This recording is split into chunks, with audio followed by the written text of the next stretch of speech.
Ultra Rumble might have just changed anime games right now, and I'm about to say why. Now, if you don't know what I'm talking about, the Ultra Rumble Twitter just dropped that they are announcing Twitch drops for streamers in this game, which means that if you enable drops on your Twitch streams, people who watch will, get rewards like skins, maybe like XP for battle passes and stuff, like stuff that Overwatch does, blah.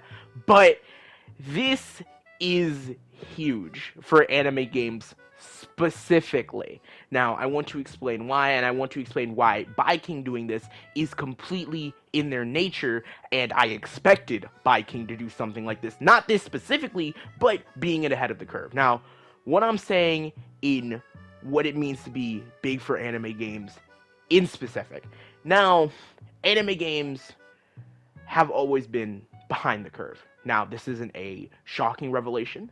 This isn't a massive thing that no one has ever heard before.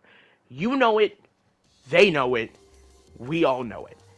Anime games, a lot of them are meant to be games for anime fans. They are not meant to be games for people who like games. And we can see that in lack of features, lack of content on release, just a general lack of things that either normal games in the genre before would have, or other games like other fighting games would generally have on launch. Arena fighters and other anime games have usually been behind the curve when it comes to features, but they always usually make up for it for substance, CC2, and they always used to make up for it in the fact that they looked genuinely beautiful and genuinely generation defining, like Ninja Storm and Demon Slayer and Kakarot.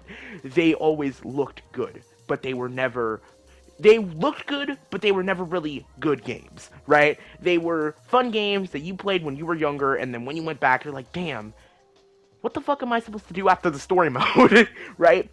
But now that we're playing in a completely different ballpark, battle royales, in the fact that King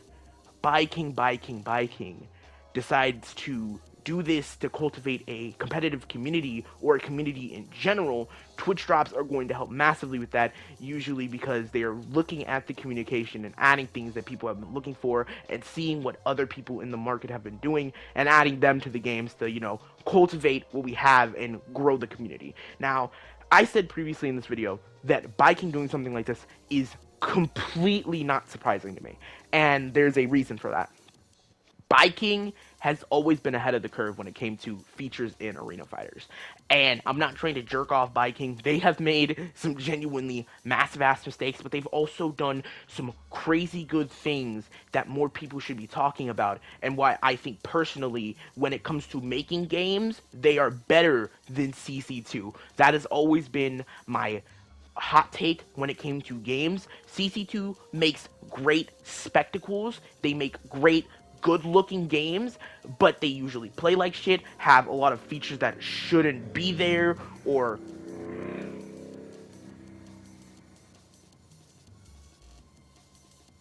fuck you, car. But there are a lot of features that shouldn't either be there, or they are not there in the first place, bad online, stuff like that. Now, what I'm trying to say here is that King actually remedied this. They have an arena fighter called My Hero Wants Justice 2 with really good netcode. And if you guys didn't know, that is a massive plus for a competitive community, and people still play OJ2 to this day, right?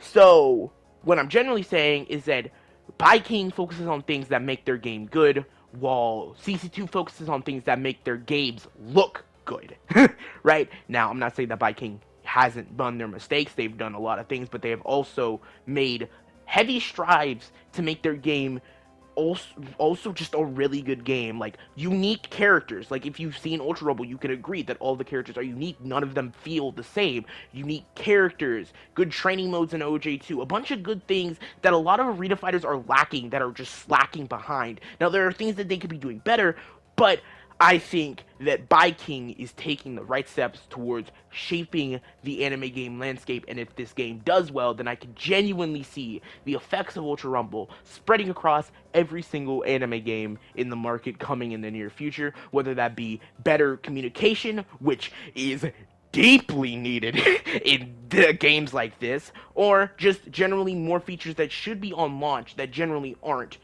right? Like Ninja Storm Connections with no lobbies and no fucking room matches on launch. Who thought this was a good idea?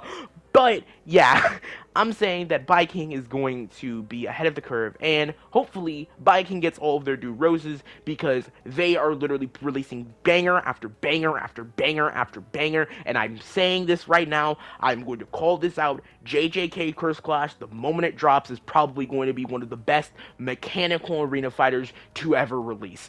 Don't at me on this. Come back to me in 3 years and I'm gonna be right. I know it. So, if you guys liked the video, make sure to like, comment, subscribe. I'll see you guys later.